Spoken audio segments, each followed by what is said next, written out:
अस्सलाम वालेकुम। कैसी है मेरी यूट्यूब फैमिली। उम्मीद करती हूँ सब ठीक ठाक होंगे। Welcome back to my channel style with मी।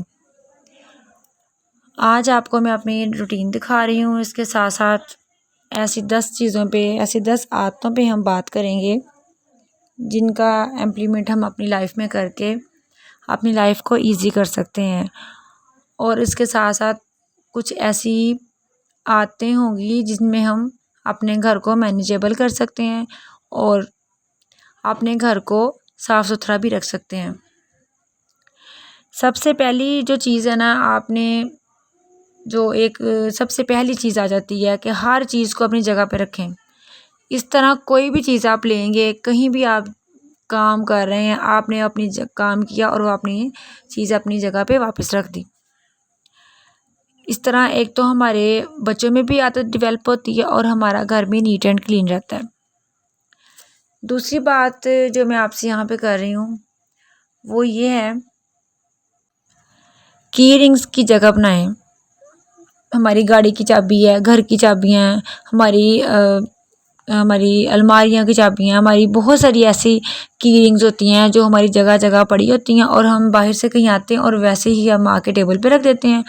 और होता यूँ है कि कभी सफाई की है या बच्चे खेल रहे हैं तो की रिंग इधर के उधर हो जाते हैं, वो हमें मिलते नहीं हैं। तो की रिंग की जगह ज़रूरी है ताकि सबको पता हो यहाँ पे की रिंग रखना है और यहीं से हमने लेना है। इसके बाद जी बात करते हैं बुक रैक या बुक शेल्फ पे। घर में बुक रैक बनाएं या बुक शेल्फ बनाएं। जैसे ही बच्चे हमारे पढ़ते हैं वो एक मखसूस जगह पे बैठ के, अगर स्टडी टेबल नहीं है तो डाइनिंग टेबल पे मेरे तो बच्चे पढ़ लेते हैं। इसी तरह बहुत से घरों में अगर बच्चे बेडरूम में भी पढ़ रहे हैं अपने अपने, तो वहाँ से भी अगर कोई उनकी इसके अलावा पढ़ाई के अलावा अगर कोई फालतू बुक मिलती है या कोई भी ऐसे पेपर्स होते हैं, जिस तरह हमारी बिजली के बिल हैं, जिस तरह हमारे कुछ ज़रूरी कागजात होते हैं, जो भी जब भी हमें मिले वो एक बाकायदा एक शेल्फ के ऊपर पड़े हों और वो सबको पता हो और सबने वो पता हो कि हमने यहाँ से लेना है, यहाँ से हमने वापस रख देना है। इसी तरह आपने एक बॉल पॉइंट्स का, पेंसिल पेन का कॉर्नर बनाना है या एक बास्केट ले लें, उसमें अपने पेन पेंसिल रख दें और उसको एक शेल्फ पे रख दें या अपने टेबल पे रख दें, लाउंज के टेबल पे रख दें, ताकि घर के हर फर्द को पता हो कि हमें यहाँ से पेंसिल और पेन मिलेंगे और हमने इधर से ही लेनी है चीज़ और यहीं पे वापस रखनी है। इस तरह ये सबसे जो पहली आदत मैंने आपसे शेयर की है ना कि हर चीज़ अपनी जगह पे रखें, ये हर जगह पे इम्प्लीमेंट होगी। अगर ये आदत अपने अंदर डेवलप हो जाती है या हम अपने बच्चों में डेवलप कर देते हैं तो फिर आपका घर हमेशा साफ़ सुथरा रहेगा और पता चलेगा कि आप एक सलीकामंद ख़ातून है। और सलीकामंद औरत का घर ही जो है ना वो सलीके से सजा संवरा होता है, साफ़ सुथरा होता है। देखें, घर की जो है ना वो खूबसूरती फर्नीचर से या बहुत महंगी चीज़ों से, डेकोरेशन से नहीं होती। घर संभला हुआ होना चाहिए, सिमटा हुआ होना चाहिए। इसके साथ आगे हम बात करेंगे शू रैक की। शू रैक अगर आपके पास नहीं है, आप एक मखसूस जगह बना लें। आपने जब बाहर से आना है गैराज में, पोर्च में आप जूतों की जगह बनाएं और अपने स्लीपर्स घर वाले पहने और जो बाहर वाले जूते हैं वो वहीं पे उतार के आएँ। इस तरह से होता है कि जो आप बाहर जूते पहन के आते हैं उन जूतों के साथ जो मिट्टी लगी होती है, जो गर्द लगी होती है, वो पूरे घर में स्प्रेड नहीं होती और हमारा घर साफ़ सुथरा रहता है और मैनेजेबल रहता है। इसी तरह हम आगे बात करते हैं, जैसे ही हम खाना खाते हैं तो डाइनिंग टेबल पे अगर हमारे बर्तन पड़े हैं तो वो बर्तन जो हैं वो उसको किचन में रखें। अगर बच्चे बड़े हैं तो उनसे ये भी कहें कि अपने बर्तन प्लेट वगैरह वॉश करें। लेकिन अगर बच्चे छोटे हैं तो उन्हें कम से कम ये आदत ज़रूर होनी चाहिए कि अपने बर्तन उठाएं और किचन में अपने बर्तन रख दें। इसके बाद बात ये आ जाती है कि जब भी आपने सफाई करनी है उसको आप डिवाइड कर लें। तो जिस तरह देखें, अगर डिवाइड होगा काम कोई भी, तो अगर हमारे घर कोई आ जाता है तो एक दिन लॉन साफ़ हो गया, एक दिन हमारे बेडरूम साफ़ हो गए, दूसरे दिन हमारे टेरेसेस वॉश हो गए, तीसरे दिन हमारा जो है ना वो, ये आप 1 वीक का प्लान बना लें।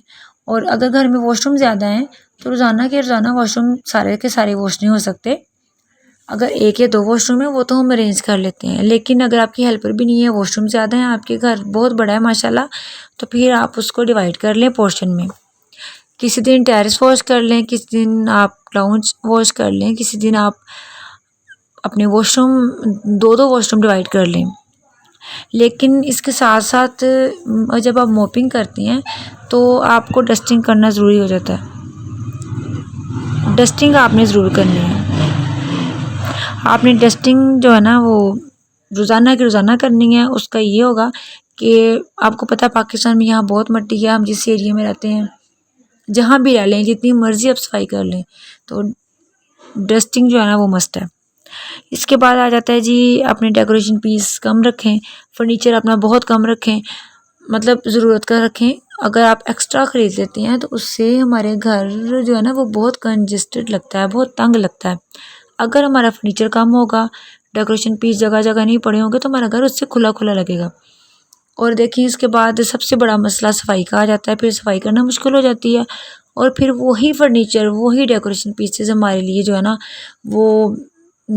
वो बाइस बन जाते हैं शर्मिंदगी का। अगर घर में कोई आ गया तो डस्ट पड़ी हुई है फर्नीचर पे या डेकोरेशन पीस बिखरे पड़े हैं, डस्टिंग नहीं हुई, तो इट्स वेरी बैड, अच्छा नहीं लगता ये।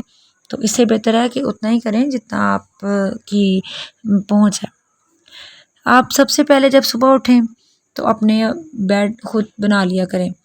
जैसे आप उठें बिस्तर से आप अपना बेड सेट कर लें, तो जब भी कोई कमरे में आएगा आपका बेडरूम में से एटलीस्ट आपका बेड ठीक होगा तो पहली नज़र हमारी बेड पे जाती है। तो जब बेड ठीक होगा तो आपका कमरा पूरा का पूरा नीट लगेगा।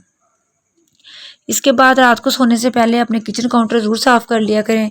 किचन काउंटर अगर साफ़ होगा तो बर्तन आपके नहीं भी धुले हुए होंगे तो कम से कम किचन काउंटर साफ़ होगा तो आपका किचन नीट लगेगा। वैसे तो अक्सर घरों में बर्तन वॉश होते हैं, लेकिन कई दफ़ा अगर आप खुद अकेली हैं तो बर्तन रह भी जाते हैं, तो इस तरह ये भी मसला नहीं होगा। इसी के साथ ही मैं अपने व्लॉग का एंड करती हूँ। इंशाल्लाह आपसे फिर मिलेंगे।